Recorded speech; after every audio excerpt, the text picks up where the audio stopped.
Hello and welcome to day 7 of the Vita Challenge, video every day April. And yeah, I really need to stop putting off doing these because it's not good to then have to rush out a product. Anyhow, I thought maybe today I would take a little moment to talk about some of my influences, some of the things that either made me want to be a creator or things that have definitely had a big influence on my taste to be a creator. So well, a lot of people will often, at least a lot of contemporary people will talk about how they really grew up on video games, and I wasn't quite the same as that because you see, for the longest time my family didn't really have a gaming console. We skipped over the SNES and the Genesises, all of the Sega exclusive consoles. The first console I kinda had was the Game Boy, but all I really played on that was Pokemon because it was like the only game worthwhile playing that I had. But what I really was raised on instead was a television, especially animated shows, because to be perfectly honest, given the choice of what there was for live action, is it may have slightly, I don't know, I had a hard time really catching the Power Rangers, so I didn't really get much of that. But the only real live action stuff would be stuff like God, what is it even called, Law and Order. And even then, that stuff was used to like put me to sleep more often than be actual entertainment. In fact, just thinking about the dun dun noise kind of makes me drowsy. But it was, yeah, mostly animation that I grew up with. Stuff like Dexter's Lab to the kind of stuff that Toonami would have. And for the longest time, while I did grow up and love those shows, I always just saw them as being entertainment.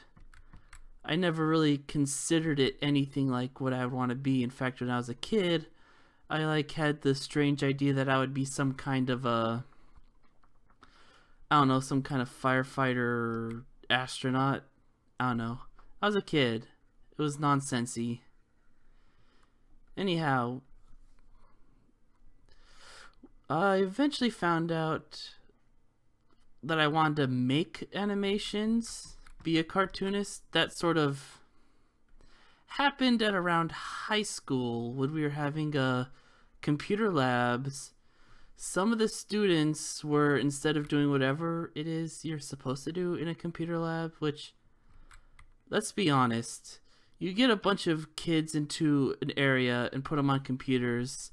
Whatever they're supposed to be doing, they're not doing it. But anyways, I found some kids who were watching animations on the computer, but it wasn't anything I've seen before. It was a cartoon that had Link from The Legend of Zelda, and he was weirdly suspicious of the fact that Ganon was back.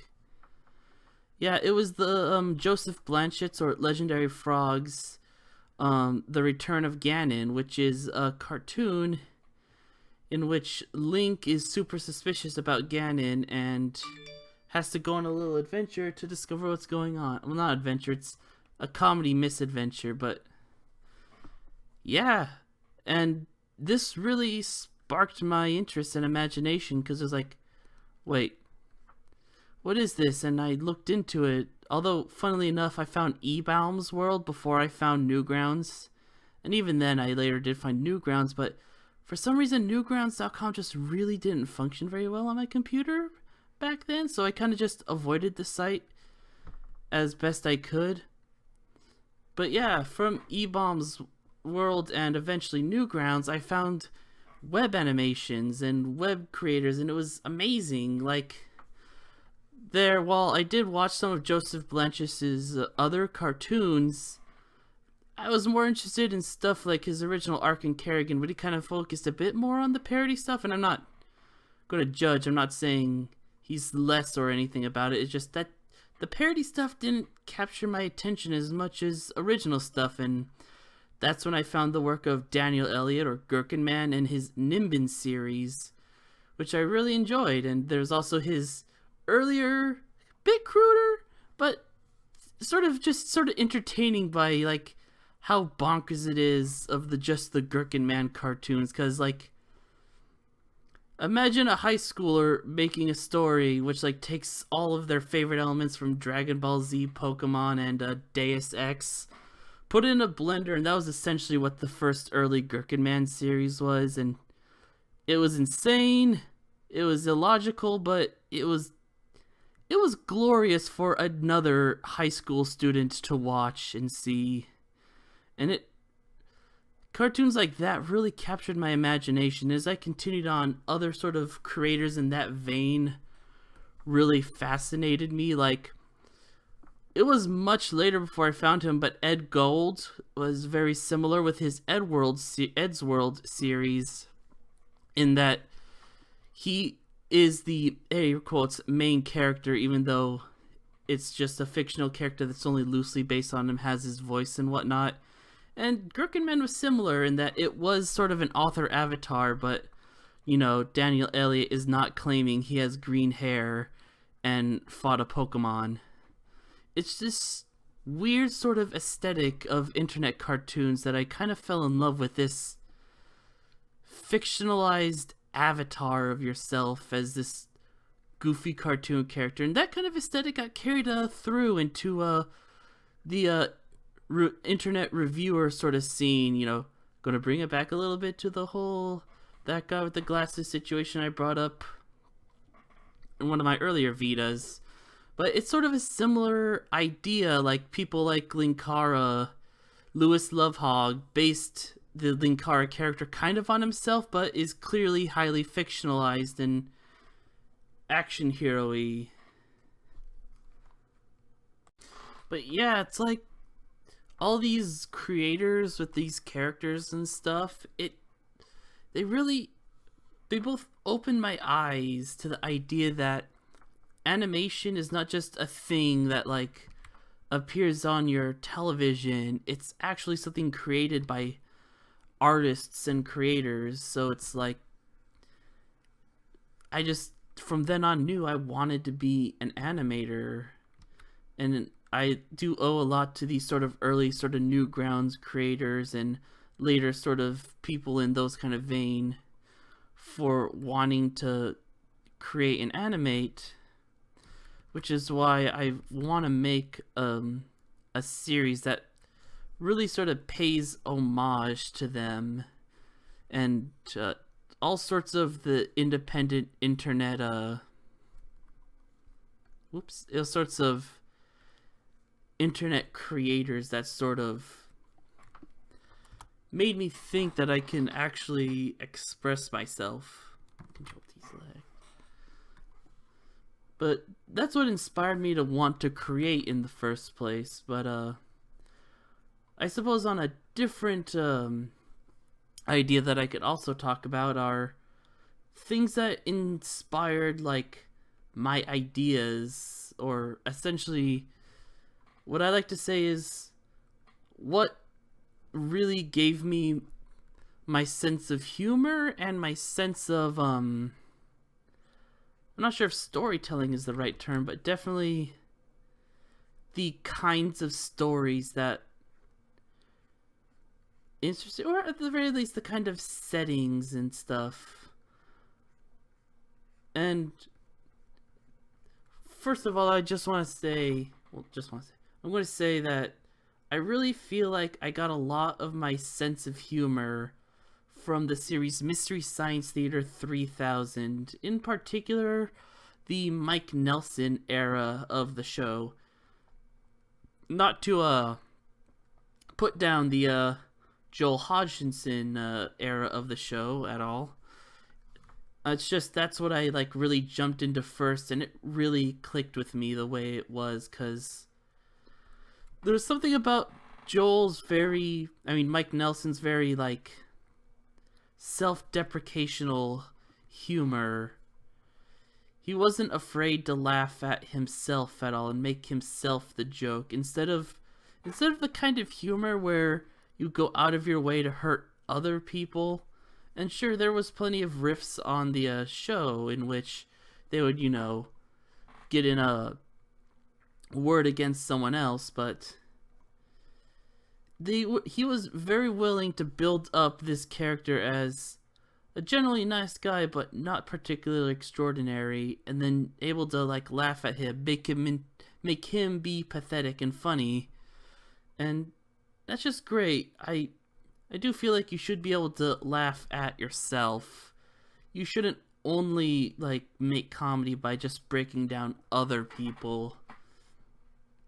You should be willing to like make or become the clown so other people can laugh at you instead of always just finding someone else to laugh at. And especially during the later parts of the Mike part of the series, which is where Sci-Fi took him over and they had like a little storyline, and I love that. They did a really good job of like using a sci-fi setting to make some really great jokes. And I'm sure people might be saying, why didn't you just watch a Red Dwarf or something? It's like, at that age I wasn't watching a lot of British television, so yeah, Red Dwarf wasn't quite on the table for me at that point in my lifetime. So for comedy sci-fi, it was Mystery Science Theater 3000 for me. And it was great. It was really good.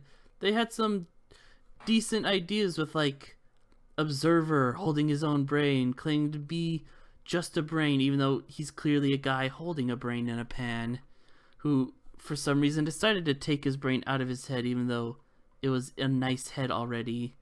And Professor Bobo and Pearl. I really loved Pearl Forrester as a villain because she does a really good job of like legitimately like beating down her hench people into obeying her and kind of being weirdly intimidating while being funny. She was I really enjoyed her. She was a great villain. But yeah, I do like, it's just the cleverness, the weightiness of the jokes, the character-based jokes of building up these characters and like making jokes out of them. I really feel that it was a big influence on my developing sense of humor and how I like to make comedy. So I want to really thank Mystery Science Theater 3000 for that. And as for the other property that's probably the most influential in my life, probably the Star Wars films. And I can't even really say that I have a favorite Star Wars film just because it's like a lot of people say that their favorite is Return of the Jedi, but for me, it's Empire Strikes Back is a lot of people's favorites. Not a lot of people liked the Return of the Jedi. My bad. But still, I really love Return of the Jedi. But the thing is, I wouldn't like it as much if the Empire Strikes Back didn't happen, because they all kind of fit into each other in a very important way. Like, the Empire Strikes Back puts our characters at a very, very low point. It does some good character developing for us and setting up a lot of stories that then pay off and finish off in Return of the Jedi. And I just feel that it's hard to pick a favorite Star Wars movies because they all feed into each other. At least those two do, and A New Hope does kind of feed into it, but it's also made to be a lot more standalone because they thought they weren't going to be able to make more Star Wars movies. But still, I don't think we could have had them because Empire Strikes Back is still a sequel. We couldn't have had that film as it is without A New Hope. And a lot of people not big fans of the prequel films. I enjoyed them. I'll give the general thing of like, oh yeah, it's world building, even though people scoff at that. Ian McGregor was a brilliant Obi-Wan Kenobi. it was neat to see. I mean, the clone troopers are cool. The space battles of the clones are pretty cool and actiony and fun. And but really, I really love those. I like those movies because of seeing the rise of Palpatine and just watching him manipulate everything. It was fun, although there are people like, it doesn't quite make sense because it's complicated. Like, yeah, I'll give you that. They didn't explain a lot of things super well. I enjoyed the movies. I understand you didn't enjoy the movies. Whatever. But yeah, like those epic space battles and cool world building and all that stuff. I really think those also had a pretty decent influence on me on what I like, because I am a huge sci-fi fan. And just seeing those kinds of worlds, yeah. So yes, I'm starting to ramble. That's bad.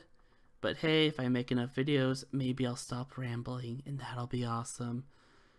But yeah, early influence that made me want to animate are Flash animators like Gherkin Early influences on comedy and adventure and action is Star Wars and Mystery Science Theater 3000. And maybe my next video, I'll talk about something else. Actually, no, in my next video, well, I'll see what I talk about there, but what do I know? I'm just some amateur making videos on the internet.